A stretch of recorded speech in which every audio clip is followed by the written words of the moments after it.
청약으로 사는 사람들의 심리가 이 집 하나로 올인 하겠다, 그래도 10년은 가져가겠다라는 생각을 하다 보니까 2천 벌려다 당첨도 안 되는 것보다는 조금 덜 먹고 안전하게 가자. 요새 청약의 전략이라고 보고 있습니다. 청약 포기하십시오. 희망 고문을 하지 말고 현실적으로 봐라. 이거 뭐 구닥다리 옛날 전략 아니냐, 무조건 반대로 생각하면 되는데요. 이게 또 많이 먹히는 것 같아요.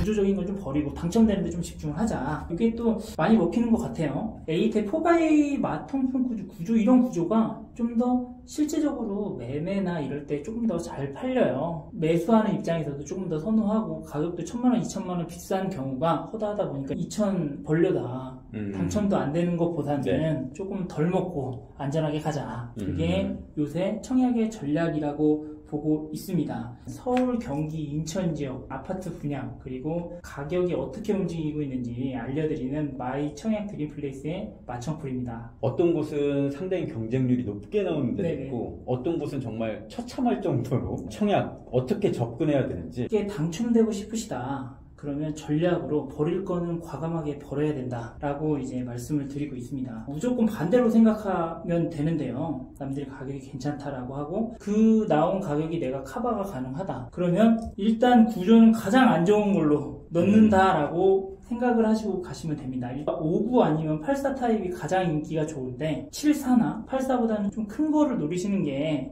더 전략적일 수 있다라고 말씀을 드리고 있는데요. 뭐 이런 얘기를 하세요. 이거 뭐 구닥다리 옛날 전략 아니냐, 이게 뭐 유용하냐라고 얘기를 하는데 사실 아직도 유용하고 있습니다. 데이터를 몇 개 뽑아왔는데 8월 1일에 롯데캐슬 이스트폴이라고 광진구에 있는 단지인데 여기 또 사실 좀 비쌌거든요.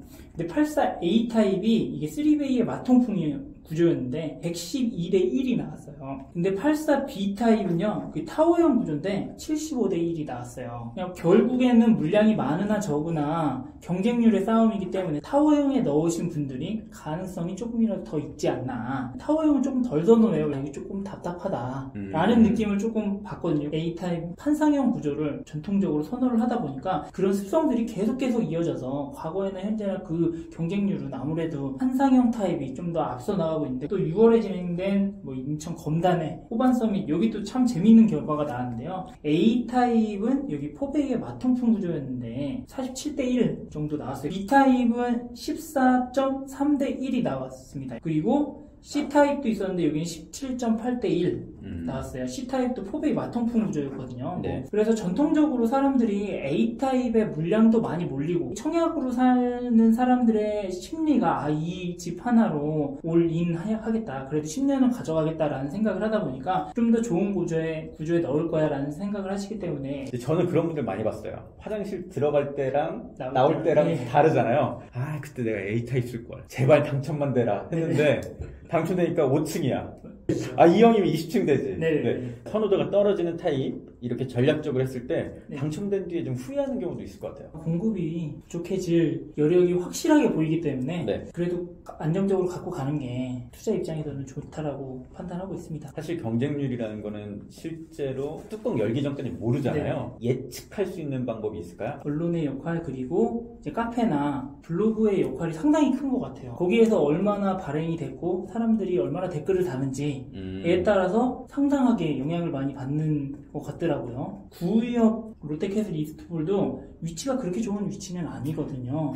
구의역이 2호선에만 가까이 있지 거기 거의 상업지대라고 보면 되는데 경쟁률이 100대 1? 이거 뭐 그렇게 싸지도 10몇 억의 뭐 기저귀 값도 아니고 그렇잖아요. 올해 2023년도에 주목해야 되는 단지다라고 사람들이 많이 이야기를 했었거든요. 그 언론적인 사람들의 입김이 많이 작용하더라. 14억, 15억이 서울에서 그래도 감당할 만하네 하는 숫자다 보니까 가격적인 역할이 같이 어우러져서 이런 결과가 나오지 않았나. 애초부터 인기 없는 단지를 쓰는 건 어떨까요? 저는 그거는 좀 아닌 것 같아요. 미분양이 돼서 기다려지면 뭐 혜택들이 많이 나오니까 뭐 발코니 확장 그냥 공짜로 해주겠다, 뭐 계약금 500만 원만 내, 1000만 원만 내라, 뭐 이런 조건들이 많이 나오니까 차라리 그때 기다리고, 또 청약의 또 함정 중에 하나가, 단점 중에 하나가 층을 내 맘대로 못 고르잖아요. 열심히 넣었는데 1층 대박. 그러면 진짜 이게 줘야 될지 말아야 될지 살짝 그랬잖아요. 처음 당첨된 아파트가 1층이었어요. 예. 또 처음에. 그래놓고 아까처럼 15층 됐지 이 생각했거든요. 그러니까 네. 그렇다고 분양가는 1층이랑 그 15층이랑 많이 싸지도 않아요. 근데 실제적으로 매매 단계에 들어와서 구축이 됐을 땐 10%, 15% 이렇게 차이가 나는데 이 분양 날 거면 기다렸다가 하는 게 낫다. 사실 그 사전 정보를 입수를 하는 게 쉽지가 않잖아요. 그것도 다 카더라지. 실제적으로 분양가는 요새 같은 분위기가 가격이 갑자기 빡 올라오고 갑자기 빡 떨어지고 청약을 준비해야 되냐 말아야 되냐라고 이제 접근하시는 분들한테 이렇게 말씀을 드려요. 최근에 발행된 청약책을 찾으셔서 거기 단지 리스트업을 보시고 거기 내가 그 돈에 감당이 안 된다. 그 동네 최고가, 예를 들어서 검단의 최고가, 서울의 강남의 최고가, 여기에서 플러스 마이너스 20% 잡아보고 이 금액이 내가 감당이 안 된다. 청약 포기하십시오.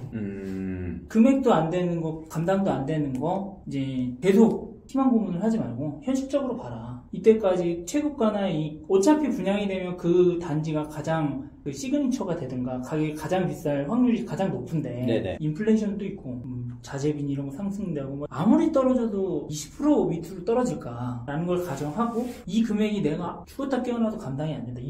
사실 이자의 문제잖아요. 나는 100만 원 버는데 이자가 80만 원 이거 안 되잖아요. 과감하게 접고 나한테 맞는 전략을 찾아라. 돈을 아끼던 전세를 살면서 월세를 살면서 다른 데 투자를 하던 네. 청약을 접근하시라고 말씀을 드립니다. 도대체 청약을 넣어야 되는지 말아야 되는지 지금 상황에서 딱 한 가지로 정리해 주시면 금액이 되면 무조건 넣으시는 방향으로 내년 상반기까지는 청약 노려보시는 것도 나쁘지 않은 거라고 생각을 합니다. 근데 가장 중요한 포인트는 이번 하반기, 23년 하반기 같아요. 하반기요? 예, 네. 가격이 되게 출렁출렁하면서 그렇게 큰 폭으로 오르지는 않고 있다라고 저는 보거든요. 떨어졌다가 다시 올라가는데 그걸 다시 상향으로 넘느냐 이런 단지가 그렇게 많이 나오지는 않고 있다 보니까 이거의 계절적 영향이냐 아니면 지금 대외 변수들이 있다 보니까 뭐 미국 신용 평가도 하락됐고 우리나라도 뭐 그럼 같이 떨어질 거고 부채도 늘어나고 사람 심리적으로 어떻게 작용할 거냐 또 오를 것 같은 포인트가 또 전세가가 또 출렁출렁 거리니까 어느 정도 스테이 한다라고 보고 있거든요. 통상적으로 6월에서 한 8월까지가 비수기라고 하고 이제 추석 지나면 조금씩 이렇게 도는 이런 형태를 보이는데 그때 얼마나 몰리느냐. 전세가 오르면 사람이 심리적으로 쫄려서 내 집 한번 봐볼까라고 눈을 돌리더라고요. 제가 봤을 때 그런 포인트가 전세가인데 전세가가 지금 비수기에 유지가 되고 있다가 실제적으로 학군지 같은 경우는 조금씩 움직이고 있는데 이게 또 오를 수 있는 포인트가 아니까 그 분위기가 이어진다면 올해 하반기 시장이 상당히 중요한데 하반기에 너무 오른다 그러면 청약을 조금 눈을 돌려야 되지 않을까. 왜냐면 가격이 오르면 분양가는 더 오르게 돼 있으니까 내가 감당할 수 있는 금액대가 좀 많이 벗어나지 않을까. 내 집 마련하는 게 맞지 않을까라는 생각을 하고 있습니다. 혹시나 너무 많이 오른다. 그러면 분양가도 따라 오를 것이고 네네. 그때 얼른 뛰어들거나 그런 타이밍을 놓친다면 다른 식으로 내 집 마련에 좀 기회를 삼아라. 네네. 네. 저는 그렇게 생각하고 있습니다. 청약 관련 상담하면 어떤 부분을 제일 궁금해하시죠? 이 단지 넣어야 되냐 그리고 이 단지 당첨되는데 가져가야 되냐 그거 진짜 어려운 질문이에요. 예. 네. 그 질문은 사실 가장 많이 하세요. 네. 넣는 거는 사실 생각 없이 그냥 막 넣으세요. 그렇죠. 예, 저 이거 당첨됐는데요. 다시 보니까 이게 아닌 것 같은데 어떻게 해야 돼요? 그 질문을 엄청 많이 하세요. 실제적으로. 답이 없는 질문인데. 예, 답이 없는데 일단은 그거에 대한 답변을 드리면 돈이 커버가 되냐. 100만 원 버는데 80만 원 이자 내면 그거는 아닌 거니까 그분의 생활 반경이 맞냐. 기억나는 그 상담 중에 하나가 양주 신도시. 옥정 신도시에 청약을 받으신 분이 연락이 와서 여기 너무 먼데 그거 어떻게 해야 되냐. 그럼 직장이랑 얼마 걸리십니까? 2시간 걸린다고 그러더라고요.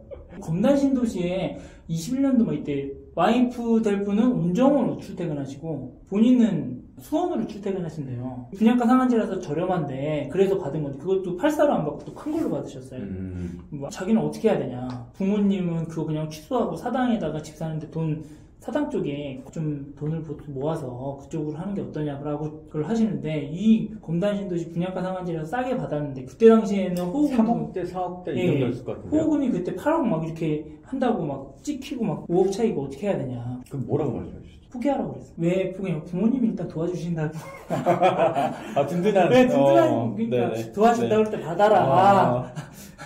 일단 그렇게 말씀을 드렸고, 가정에서 내 직장 반경이랑 멀어지면, 너무 멀어지면 이 삶이 피폐해지고 정서적으로 메마르니까 거기에 대해서 오는 심리적인 효과가 엄청 클 거다. 또 어떤 남양주에 있는 단지 이렇게 덜컥 받으신 분들이 있어요. 이 단지가 나쁜 단지는 아니다. 근데 그 주위에 사람들이 들어오고 싶을 만한 것들이 적다 보니까 나홀로 단지였었거든요. 여기랑은 가까운데 다 구축이고 하나만 신축인 그런 단지들 있잖아요. 얘가 가격이 너무 독보적이라서 주위 단지들이 얘 같이 오르기가 힘들 거다. 얘는 계속 유지가 되고 얘만 살살살살 올리는 이런 그림이 그려질 것 같아서 여기를 안 들어가셨으면 좋겠다. 근데 안 들어가신다면 지금 바로 다른 거 잡으셔라. 그때 1월이었어요. 타이밍이 딱 좋을 때네요. 예. 네. 근데 그 당시에는 떨어진다 막 그래가지고 못 움직였는데, 그래서 저는 그때도 말씀드린 게 자산은 자산으로 가야 되니까 불안해더라도 그 금액대로 잡을 거 취소하고 잡아라. 그게 가장 베스트 아니다 라고 말씀을 드렸습니다.